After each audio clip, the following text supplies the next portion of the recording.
If you own a Toyota Tacoma or a 4Runner, and you've ever seen that green 4x4 light blinking endlessly on your dashboard, you already know how frustrating it can be. You turn the knob or press the button expecting the system to engage, but instead of a solid light confirming everything is working, it just keeps blinking. No engagement, no clear answer, just that constant reminder that something isn't right. And for many owners, this moment quickly turns into panic, because the first thing that comes to mind is a very expensive repair bill. But here's the truth. That blinking 4x4 light is not always a sign of a major failure. In fact, in many cases, the system is actually very close to working, but something small is preventing it from completing the process. Understanding that difference is what saves you money. Because if you go straight to replacing parts without diagnosing properly, you could spend thousands fixing something that could have been resolved with a simple adjustment or basic maintenance. To really understand what's happening, you need to look at how the system works. Modern Toyota 4x4 systems are no longer purely mechanical. Gone are the days of just pulling a lever and engaging gears directly. Instead, everything is controlled electronically. When you request 4WD, the system doesn't just switch instantly. It goes through a sequence, almost like a checklist, and every step has to be completed before the system confirms engagement. So, when you turn that dial to 4HI or 4LO, the first thing the system does is verify conditions. It checks your speed, your gear position, and whether it's safe to engage. If everything looks good, it sends a signal to the transfer case actuator. That actuator is responsible for physically engaging part of the drivetrain by moving internal gears into position. Once that first stage is complete, the system waits for confirmation. It needs feedback to know that the gear has actually moved. After that, it moves on to the front differential, where another actuator locks the front wheels into the system. Again, it waits for confirmation.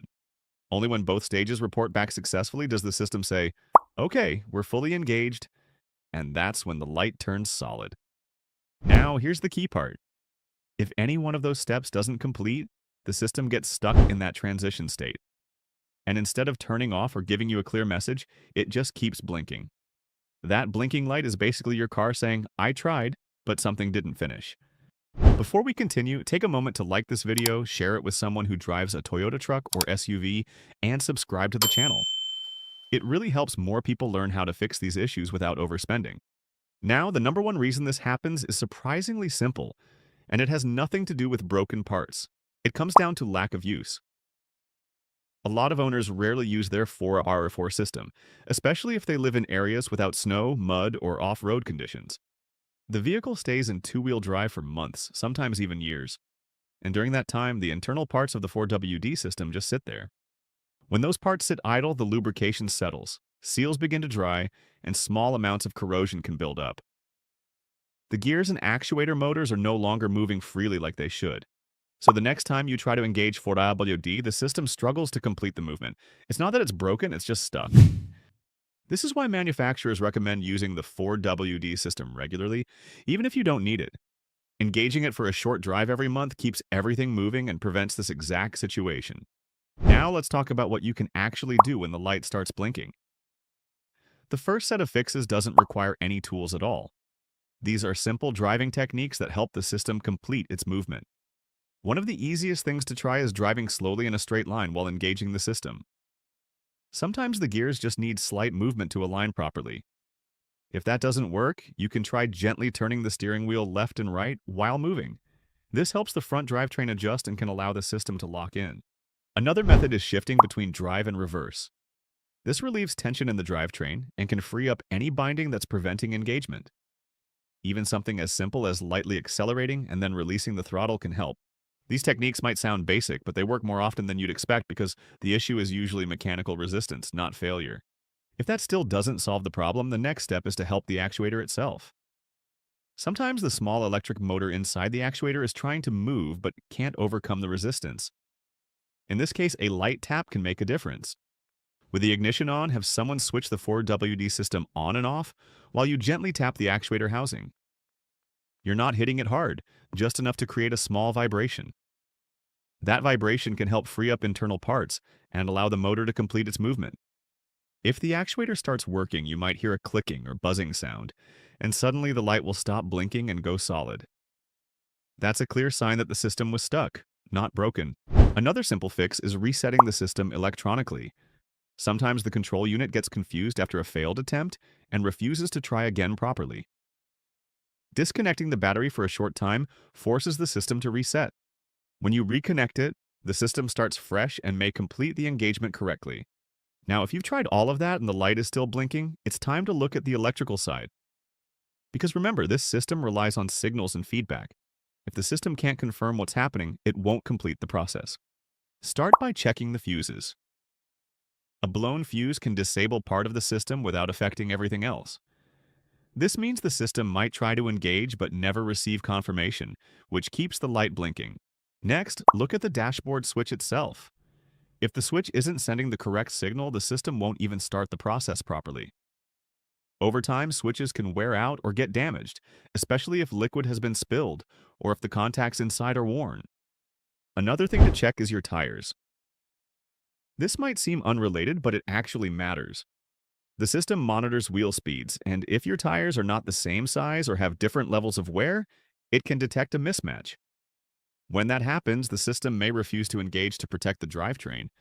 Now let's talk about external factors, because these trucks are often used in environments where damage can happen without you noticing. One common issue is wiring damage caused by rodents. The wiring insulation used in many vehicles can attract animals, and once they start chewing, it can break the connection between the system and its sensors. Water intrusion is another problem. If water gets into certain areas of the vehicle, it can affect the control modules or connectors. Over time, this leads to corrosion, which disrupts signals and prevents the system from working properly. There's also the issue of vent hoses. These allow pressure to equalize inside components like the differential. If they are damaged or disconnected, dirt and water can enter, leading to internal problems that affect operation. Now let's go a step further and talk about the deeper fix that most people don't realize is possible. When dealerships diagnose a failed actuator, they often recommend replacing the entire unit.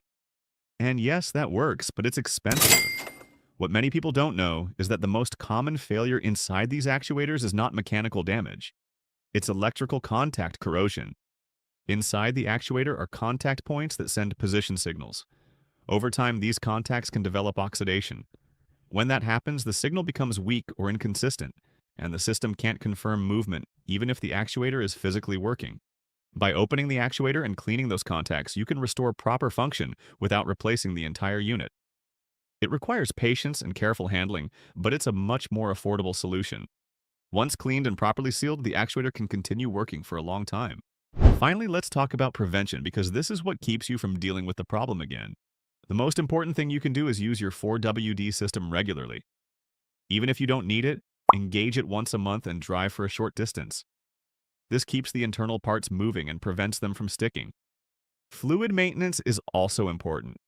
Using the correct type of fluid ensures smooth operation, especially in colder conditions where thicker fluids can slow down movement. And don't forget basic drivetrain maintenance like greasing the drive shaft fittings. These small steps go a long way in keeping everything working smoothly. At the end of the day, that blinking 4x4 light is not something to fear. It's a signal that the system needs attention, but it doesn't automatically mean something is broken. With the right approach, you can diagnose the issue step by step, try simple fixes first, and only move to more complex repairs if necessary. And that's how you avoid unnecessary costs, keep your truck working the way it should, and stay in control of your maintenance instead of guessing your way through it. If this guide helped you figure out that blinking 4x4 light, go ahead and give the video a thumbs up and drop a comment, letting me know what worked for you. And if you want more simple, practical fixes like this, make sure you're subscribed so you don't miss the next one.